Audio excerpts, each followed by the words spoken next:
మెగానన్ TV burning topic. Russia అధ్యక్షుడిగా Putin పాలన పగ్గాలు చేపట్టినప్పటి నుండి పలు దేశాల్లో అనేక మంది పాలకులు మారారు. దాదాపు 25 ఏళ్లుగా పుతిన్ అధికారంలో కొనసాగుతున్నారు.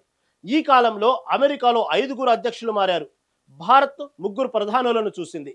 పుతిన్ తప్ప మరో అధ్యక్షుడి పేరు తెలియని యువ ఓటర్లు రష్యాలో చాలా మంది ఉన్నారంటే అతిశయోక్తి కాదు.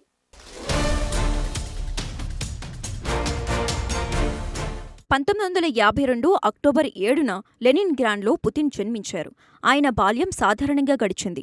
న్యాయశాస్త్రం గూఢాచార సంస్థ కేజీబీలో చేరారు. 1985లో తూర్పు జర్మనీలో స్పైగా పనిచేశారు. స్వదేశానికి తిరిగి వచ్చిన తరువాత రాజకీయాల వైపు అడుగులు వేశారు. పుతిన్ తండ్రి కర్మాగారంలో పనిచేసేవాడు. తల్లి వీధులు ఊడ్చే పనిచేసేది. పుతిన్ తన 12 సంవత్సరాల వయసులో జూడో నేర్చుకోవటం మొదలుపెట్టాడు. పుతిన్ కళాశాలలో చదువుతున్న సమయంలో సోవియట్ యూనియన్ కమ్యూనిస్టు పార్టీలో సభ్యునిగా చేరారు. 1991లో ఆ పార్టీ రద్దయ్యే వరకు సభ్యునిగా కొనసాగారు. కళాశాల చదువు తర్వాత పుతిన్ సోవియట్ యూనియన్ గూఢాచార సంస్థలో చిన్న పోస్టులో చేరారు. అనంతరం అదే కేజీబీలో లెఫ్టినెంట్ కల్నల్ స్థాయికి చేరుకున్నారు. పుతిన్ 1991లో కేజీబీకి రాజీనామా చేశారు. అప్పుడే అతని రాజకీయ జీవితం ప్రారంభమైంది. మేయర్ కార్యాలయంలో విదేశీ సంబంధాల కమిటీకి ఎన్నికయ్యారు. తరువాత దాని అధిపతి అయ్యారు. 1994-1996 మధ్యకాలంలో సెయింట్ పీటర్స్బర్గ్లో అనేక ప్రభుత్వ పదవులను నిర్వహించారు. 1996లో పుతిన్ మాస్కో వెళ్లారు. అక్కడ అప్పటి అధ్యక్షుడు బోరిస్ హెల్ట్సిన్ పరిపాలనలో భాగమయ్యారు. హెల్ట్సిన్ రాజీనామాకు ముందు Putin federal security service director, Russia భద్రతా మండలి కార్యదర్శిగా ఉన్నారు. 1999లో కొంతకాలం మంత్రిగా కూడా పనిచేశారు. రాజీనామా తర్వాత పుతిన్ తాత్కాలిక అధ్యక్షుడయ్యారు. 4 నెలల తర్వాత జరిగిన ఎన్నికల్లో పుతిన్ అధికారికంగా దేశ అధ్యక్షునిగా ఎన్నికయ్యారు. 1998లో రష్యా సెక్యూరిటీ సర్వీస్ కు అధిపతిగా పుతిన్ ను అప్పటి అధ్యక్షుడు బోరిస్ ఎల్సిన్ నియమించారు. ఈ మరుసటి ఏడాదిలో అప్పటి ప్రధానమంత్రిని తొలగించిన బోరిస్ 46 ఏళ్ల పుతిన్ ను ఆ స్థానంలో భర్తీ చేశారు. ఆ తర్వాత కొన్ని నెలలకే బోరిస్ రాజీనామా చేయడంతో తాత్కాలికంగా అధ్యక్ష బాధ్యతలను పుతిన్ చేపట్టారు. అలా తొలిసారి రష్యా అధ్యక్ష పీఠాన్ని పుతిన్ చేజెక్కించుకున్నారు. 2000లో జరిగిన అధ్యక్ష ఎన్నికల్లో గెలవటంతో పాటు 2004లో రెండోసారి ఆ బాధ్యతల్లో పుతిన్ కొనసాగారు.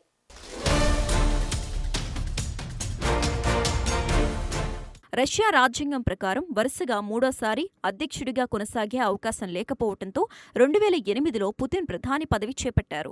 ఈ సమయంలోనే అధ్యక్ష పదవి కాలాన్ని 6 ఏళ్లకు పెంచుతూ రాజ్యాంగ సవరణ చేశారు. మళ్లీ 2012లో మరోసారి అధ్యక్ష పగ్గాలు చేపట్టిన పుతిన్ 2018లో 4వసారి ఎన్నికయ్యారు. 2024 ఎన్నికల్లో 5వసారి గెలిచిన పుతిన్ 2030 వరకు అధ్యక్ష పదవిలో కొనసాగనున్నారు. 2099లో తొలిసారి రష్యా పాలన పగ్గాలు చేపట్టిన పుతిన్ గత 25 ఏళ్లుగా ఆ దేశ ప్రధానిగా, అధ్యక్షుడిగా కొనసాగుతూనే ఉన్నారు.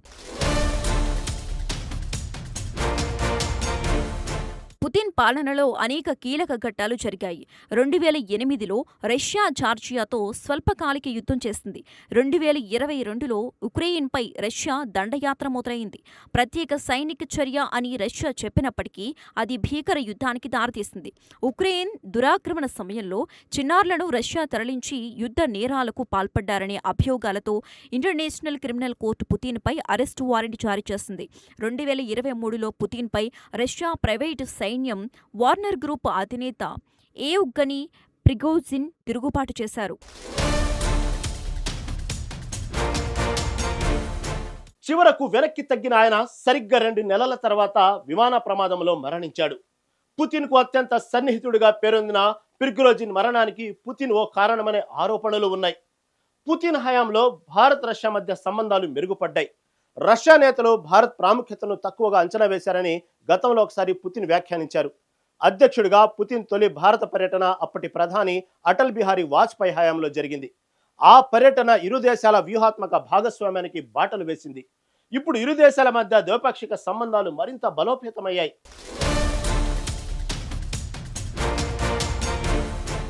భారత రష్యా దేశాల మధ్య సంబంధ బాంధవ్యాలు ఏ ఒక్క దేశానికి వ్యతిరేకం కాదని రష్యా అధ్యక్షుడు పుతిన్ తేల్చి చెప్పారు. జాతీయ ప్రయోజనాల కోసమే ఇరు దేశాలు కలిసికట్టుగా పనిచేస్తున్నాయని, పరస్పరం సహకరించుకుంటున్నాయని వెల్లడించారు.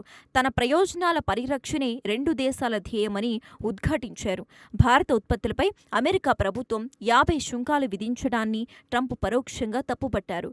భారత రష్యా స్నేహాన్ని, అంతర్జాతీయ మార్కెట్లలో భారత ప్రాబల్యం పెరుగుతుండటాన్ని కొందరు జీర్ణించుకోలేకపోతున్నారని విమర్శించారు. రాజకీయ కారణాలతోనే భారత్కు అడ్డుకట్ట వెయ్యాలన్న లక్ష్యంతో కృత్రిమ అవరోధాలు సృష్టిస్తున్నారని మండిపడ్డారు.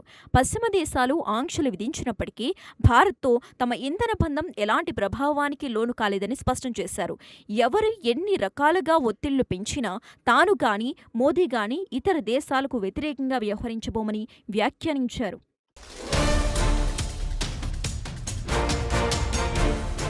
అమెరికా అధ్యక్షుడు డొనాల్డ్ ట్రంప్నకు సొంత ఎజెండా, సొంత లక్ష్యాలు ఉన్నాయని చెప్పారు. తమకు మాత్రం సొంత ప్రయోజనాలే ముఖ్యమని ఉద్ఘాటించారు. భారత ప్రధాని మోదీ బలమైన నాయకుడంటూ పుతిన్ ప్రశంసల వర్షం కురిపించారు. ఒత్తిళ్లకు మోదీ సులువుగా లొంగబోరని చెప్పారు. మోదీ ప్రధానమంత్రిగా ఉన్నందుకు భారతీయులు గర్వించాలన్నారు. సో ఇలా పుతిన్ భారత రష్యా మధ్య ఉన్న సంబంధాల గురించి చెప్పుకొచ్చారు.